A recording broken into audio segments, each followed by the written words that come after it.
Welcome back. అర్చకులు విదేశీ ప్రయాణం మళ్లీ వివాదంగా మారింది. అప్పుడు సింహాచలంలో, ఇప్పుడు ఇంద్రకీలాద్రి అర్చకుల మధ్య foreign trip fight court మెట్లెక్కింది.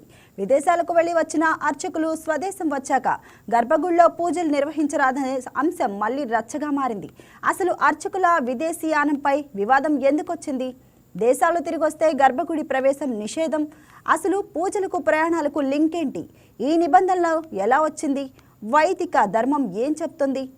నిషేధంపై Sringeri పీఠం మాట శాసనమా? బెజవాడ సింహాచలంలో ఏం జరిగింది? విదేశీయానం వివాదాస్పదం అవుతోంది. సప్త సముద్రాలు దాటి ప్రపంచ దేశాలు చుట్టి వచ్చిన వారు గర్భాలయంలో ప్రవేశానికి అనర్హులు అంటూ తాజాగా కోర్టు తీర్పు ఇవ్వటం సంచలనాత్మకంగా మారింది.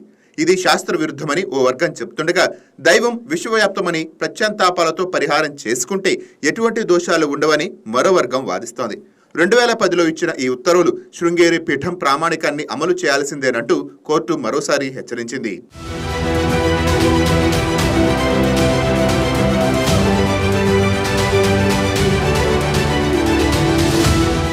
విదేశీయానం చేసిన అర్చకులు గర్భాలయాల్లో పూజలు నిర్వహించకుండా చర్యలు తీసుకోవాలని హైకోర్టు దేవాదాయ ధర్మాదాయ శాఖను ఆదేశించింది. ఈ తీర్పు రాష్ట్ర వ్యాప్తంగా సంచలనాత్మకంగా మారింది.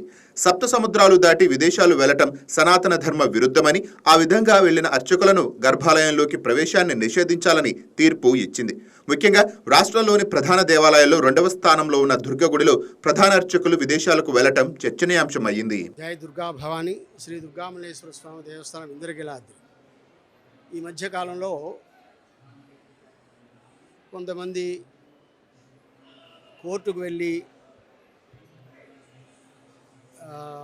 విదేశాలకు వెళ్ళిన వారు అంతరాలయంలో, అంటే అమ్మవారి అంతరాలయం అంటే లోపల అర్చకత్వం చేయడానికి అర్హత లేదని చెప్పి వాళ్ళు ఎవరో కోర్టు నుంచి ఆర్డర్ పట్టుకొచ్చారట.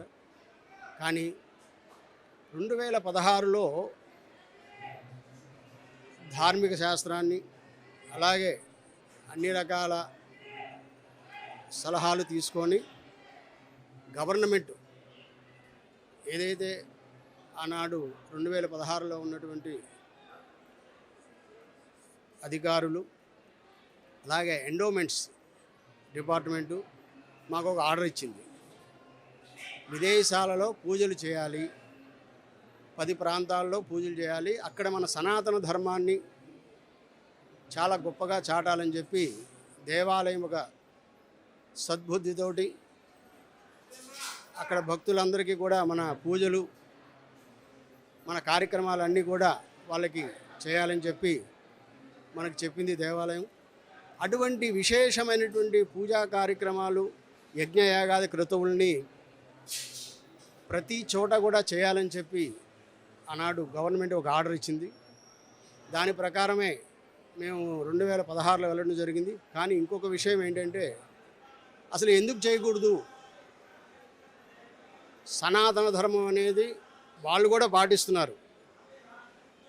మనకంటే కూడా అమెరికాలో ఎంతో భక్తి శ్రద్ధలతోటి, అలాగే అక్కడ దేవాలయాలు కానీ, యజ్ఞయాగాది క్రతువులు కానీ, వేద పండితులు కానీ, ప్రవచనకర్తలు, స్వామీజీలు ఇంతమంది వెళ్ళి అక్కడ మన ధర్మాన్ని వాళ్ళు అక్కడ ప్రబోధిస్తున్నారు.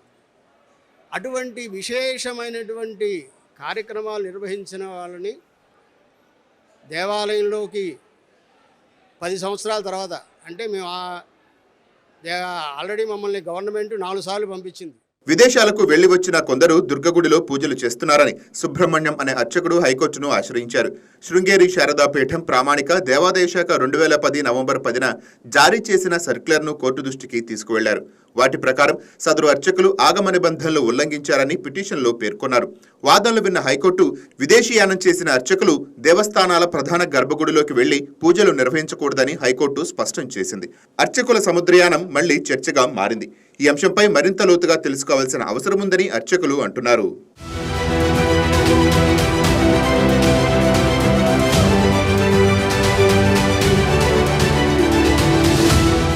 విదేశీయానం అపచారం కాదు, అర్చకులు విదేశాలకు వెళ్లొద్దని ఎక్కడా రాసిలేదన్నారు దుర్గగుడి వైదిక కమిటీ సభ్యులు శంకర్ షాండిల్య. ప్రభుత్వం పంపిస్తేనే తాము విదేశాలకు వెళ్లి వచ్చామని అన్నారు. ఈ రోజున వచ్చి ఎవడో ఒకడు ఇక్కడ దేవాలయ అర్చకుడు ఒక అతను అతను ఏదో ఇక్కడ అర్చకుల మీద ద్వేషంతో ఏదో ఒక హైకోర్టుకి వెళ్ళి ఒక ఆర్డర్ పట్టుకొస్తే అది కరెక్ట్ అవుతుందా? శృంగేరి వాళ్ళు ఏదో ప్రామాణికం ఏదో ఇచ్చారని చెప్పి శృంగేరి వాళ్ళు ఇచ్చినవన్నీ కూడా పాటిస్తారా మన దేవాలయం? అలాగే ధర్మశాస్త్రంలో ఉందా, రాజ్యాంగంలో ఉందా?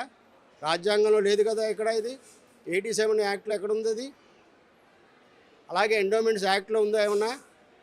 ఇప్పుడు కొత్తగా ఎందుకు వస్తుంది ఇదంతా? అంటే మనకి శాస్త్ర ప్రమాణం ఒకటి ఉంది. అదేంటంటే పూర్వీకులు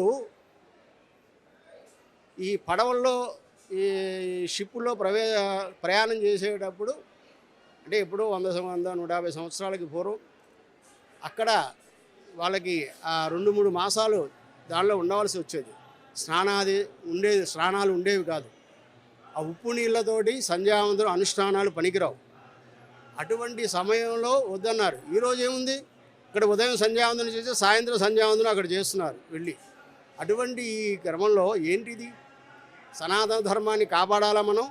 సనాతన ధర్మాన్ని నాశనం చేయాలా? దేవాలయంలో ఒక అనుష్ఠానం ఉన్నటువంటి అర్చకులని, ఒక విశేషమైనటువంటి యజ్ఞయాగాది క్రతువులు చేసే అర్చకులని లోపలికి రానిద్దని చెప్పడానికి వీళ్ళు ఎవరు? అసలు ఏముంది వీళ్ళకి అర్హత? స్వామి గణపతి సత్యనారాయణ స్వామి వారు వెళ్ళలేదా? విదేశాలకు వచ్చి మొన్నగా ఆయన గుళ్ళో లోపలికి వచ్చి చక్కగా లోపలికి వచ్చి పూజ చేసుకున్నారు. ఆయన్ని కూడా నిషేధిస్తారా? అలాగే చిన్నజీయర స్వామిని నిషేధిస్తారా?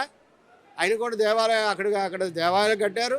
ఎంతో అద్భుతంగా అక్కడ కార్యక్రమాలు చేస్తున్నారు. ఆయన యజ్ఞయాగాది క్రతువులు జరుగుతున్నాయి. సనాతన ధర్మం అద్భుతంగా అక్కడ పాటిస్తున్నారు.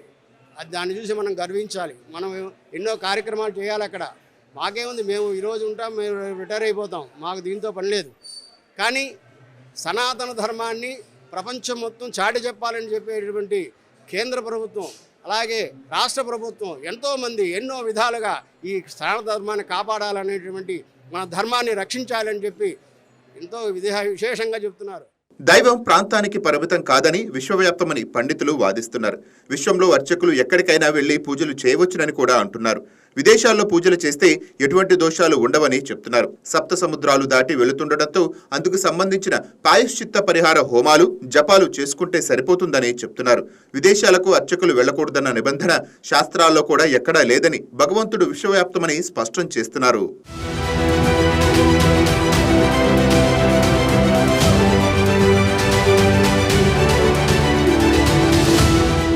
ఆగమన శాస్త్రం ప్రకారం అనువంశిక అర్చకులు మాత్రమే గర్భగుడిలో పూజలు నిర్వహిస్తారని, మిగిలిన వారిని మాత్రమే విదేశాలకు పంపించడం జరిగిందని దేవాదాయ శాఖ వాదన.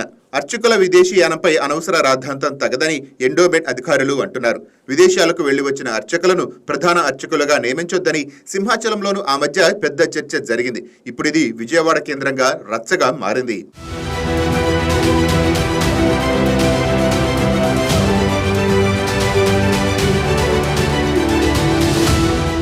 ధర్మశాస్త్రం ప్రకారం అన్ని జరగాలంటే ఏ ఆలయంలో కూడా ఆ విధంగా జరగవని విదేశాలకు వెళ్లి వచ్చిన అర్చకులు స్పష్టం చేస్తున్నారు. కఠిన నియమాలు ప్రస్తుత కాలంలో అమలు చేయటం అసాధ్యమని, ప్రత్యామ్నాయ పద్ధతులు అనుసరిస్తూ పూజలు చేసుకోవాల్సి ఉంటుందని చెప్తున్నారు. మొన్న కూడా ప్రభుత్వం చెప్తున్నారు, ప్రభుత్వ పెద్దలందరూ కూడా మన సనాతన ధర్మాన్ని మొత్తం పాటించాలి. ఎన్ఆర్టీలు ఎక్కడైతే ఉన్నారో వాళ్ళంతా మన తెలుగు వాళ్ళు, లక్షల మంది మన తెలుగు వాళ్ళు ఉన్నారు అక్కడ. వాళ్ళ కోసం మనం చేయాలి పూజలు అనేటువంటిది మాకు ఆర్డర్ కూడా ఇచ్చి ఉన్నారు. అది దాని ప్రకారమే మేము వెళ్ళాం. కాబట్టి ప్రభుత్వం ఎలా నిర్ణయిస్తే అలా నిర్ణయాన్ని మేము పాటిస్తాం. కానీ ధర్మాన్ని మాత్రం వదలం. మేము సనాతన ధర్మాన్ని మేము ప్రపంచం మొత్తం చాటి చెప్తాం. మన ధర్మం అంత గొప్పది. కాబట్టి ఆ ధర్మాన్ని కాపాడటం కోసం మేము ఏమైనా చేయడానికి సిద్ధంగా ఉన్నాం. దేనికి అసలు మేము వెనకాడం. మాకు ప్రభుత్వం తరపున ఎటువంటి ఇది వచ్చినా సరే దానికి మేము సిద్ధంగానే ఉన్నాం. సిద్ధపడే అలాగే మాకు ప్రభుత్వం కూడా ఆర్డర్ ఇచ్చింది.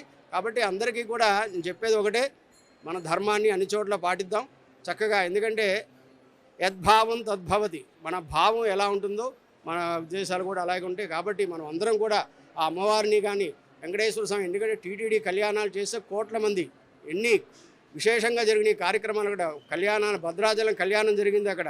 అలాగే అమ్మవారిది సరస్వతి అమ్మవారి పూజలు చేసాం అక్కడ, ఎన్నో విశేషంగా చేసాం, ఇంకా జరుగుతున్నాయి అక్కడ కూడా ఎన్నో మంచి మంచి దేవాలయాలు కట్టి మన ధర్మాన్ని కాపాడుతున్నారు. వాళ్ళందరికీ కూడా అమ్మవారి శుభాశీస్సులు ఉండాలని, అమ్మవారి యొక్క యోగంతో అందరూ బాగుండాలి మేము కోరుకుంటున్నాం. ప్రాయశ్చిత్తం చేసుకుంటే దోషం వర్తించదని పండితుల సూచనలతోనే అర్చకులు విదేశాలకు వెళ్లి వచ్చాక జపాలు హోమాలు చేస్తున్నారు. ధర్మరక్షణకు విఘాతం కలిగించడం లేదని చెప్తున్నారు. హైకోర్టు ఆదేశాలను గౌరవిస్తూనే న్యాయం కోసం సుప్రీంకోర్టును ఆశ్రయిస్తామని బాధిత అర్చకులు చెప్తున్నారు. కొంతమంది వ్యక్తిగత లాభం కోసం ఇటువంటి పనులకు పాల్పడుతున్నారని మండిపడ్డారు. ఈ పరిణామాలు ఎక్కడికి దారితీస్తాయో చూడాలి.